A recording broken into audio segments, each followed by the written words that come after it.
জুমার দিন আসরের নামাজের পর আপনি যদি এই দোয়াটি 21 বার পড়তে পারেন, আল্লাহ তাআলা আপনি যা চাইবেন আল্লাহ তাআলার কাছে তাই আল্লাহ তাআলা কবুল করবে। সুবহানাল্লাহি ওয়া বিহামদিহি। খুশি হয়েছেন মনে হয় না?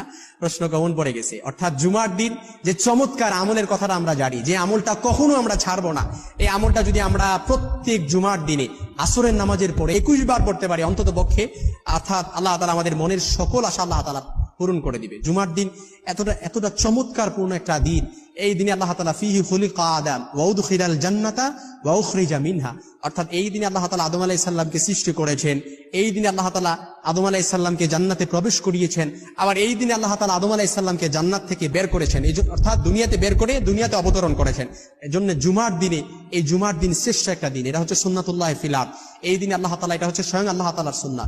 আল্লাহ তাআলা জামানান আলা জামান, মাকানান আলা মাকান, আল্লাহ তাআলা স্থানের উপর স্থানকে প্রাধান্য দেন, ব্যক্তির উপর ব্যক্তিকে প্রাধান্য দেন, সময়ের উপর সময়কে প্রাধান্য দেন।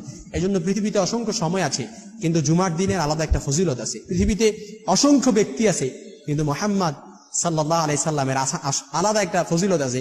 পৃথিবীতে অসংখ্য শহর আছে, কিন্তু মক্কা আর মদিনা শরীফের আলাদা একটা মর্যাদা আল্লাহ তাআলার কাছে আছে। এই জন্য এই জুমার দিনে আপনি যদি আসরের নামাজের পর, অর্থাৎ আল্লাহ তাআলা বলেন ইন্না ফিল জুমাতি সাআতুন, এই জুমার দিনে এমন একটা সময় আছে, এই সময়টাতে কেউ যদি আল্লাহ তাআলার কাছে কোনো কিছু চায়, আল্লাহ তাআলা তার চাওয়াটা কখনোই ফিরিয়ে দেয় না। সেই চাওয়াটা কখন? অধিকাংশ স্কলাররা বলেছেন, ইসলামিক স্কলাররা বলেছেন, সেটা হচ্ছে অর্থাৎ আসরের নামাজের পর এবং মাগরিবের আগ মুহূর্তে, যেটা গৌধূলির সময় বলি। আপনি চাইলে আসরের নামাজের পর, অর্থাৎ আসরের নামাজ পড়ে মুসল্লায় বসে থেকে আপনি কি করবেন? এই নামাজটা, অর্থাৎ এই তাসবিহটা আপনি পড়বেন। সেই তাসবিহটা আমরা যেটা তাসবিহ বলি দরুদ শরীফ, অর্থাৎ সেই ছোট্ট দরুদ আমরা সকলেই হয়তো পারি। রাসূল সাল্লাল্লাহু আলাইহি সাল্লামের প্রতি দরুদ, যে কোনো দরুদ পড়লেই হবে।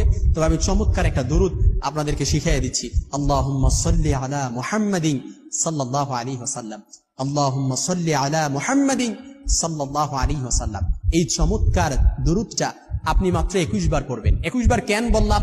আপনারা বলতে পারেন যে হাদিসে কি 21 বার আছে নাকি? হাদিসে 21 বার নাই, তবে আমি 21 বার, অনেক আমল 21 বার করে আলহামদুলিল্লাহ আমি ফল পেয়েছি। এই জন্য 21 বার আপনাদেরকে বলি। এমন আমল আপনি পূর্বে করেছেন, 41 বার করে ফল পেয়েছেন, আপনি ওই নির্দিষ্ট সংখ্যক করবেন। 100 বার করে ফল পেয়েছেন, ওই নির্দিষ্ট সংখ্যক করবেন। 11 বার পরে ফল পেয়েছেন, ওই নির্দিষ্ট সংখ্যক করবেন। 10 বার পরে ফল পেয়েছেন, ওই নির্দিষ্ট সংখ্যকটা আপনি করবেন। কারণ পূর্বে আপনি যে নির্দিষ্ট সংখ্যক বার করে আপনি আল্লাহ তাআলার কাছে ফল পেয়েছেন, ওই নির্দিষ্ট সংখ্যক বার করে আল্লাহ তাআলার কাছে যদি চান, কোনো দোয়া আপনি যদি চান, অবশ্যই আল্লাহ তাআলা কবুল করবেন। এজন্য আল্লাহুম্মা সাল্লি আলা মুহাম্মাদিন সাল্লাল্লাহু আলাইহি ওয়াসাল্লাম, এই দোয়াটা 21 বার করে আপনি অর্থাৎ আপনার যে মনে আশা আকাঙ্ক্ষাটা, এটা আল্লাহ তাআলার কাছে পেশ করতে পারেন। অবশ্যই আল্লাহ তাআলা আপনার আশা আকাঙ্ক্ষাটা কবুল করবেন ইনশাআল্লাহ। কারণ যেই দোয়ার মধ্যে রাসূলের প্রতি দরুদ পড়া হয়, মাহজুবুন মুআল্লাকুন বাইনাস সামাই ওয়াল আরদ, অর্থাৎ রাসূলের প্রতি দরুদ পড়া হয়েছে, ওই দোয়াটা ডাইরেক্ট আরশে আজিমে যে নক করে। আর রাসূলের প্রতি দরুদ পড়া হয় না, ওই দোয়াটা মাহজুবুন মুআল্লাকুন বাইনাস সামাই ওয়াল আরদ, আকাশ আর জমিনের মাঝে পেন্ডিং অবস্থায় থাকে, ঝুলন্ত অবস্থায় থাকে। দোয়া করছেন, ডাইরেক্ট আরশে আজিমে যে নক করে, রাসূলের প্রতি দরুদ করে দোয়া করলে আল্লাহ তাআলা আমাদের সকলকে জুমার দিনে এই চমৎকার এই আমলটি যেন আমরা কখনো না ছাড়ি, এই আমলটি করার মতো আল্লাহ তাআলা আমাদের সকলকে তৌফিক দান করুক ইনশাআল্লাহ।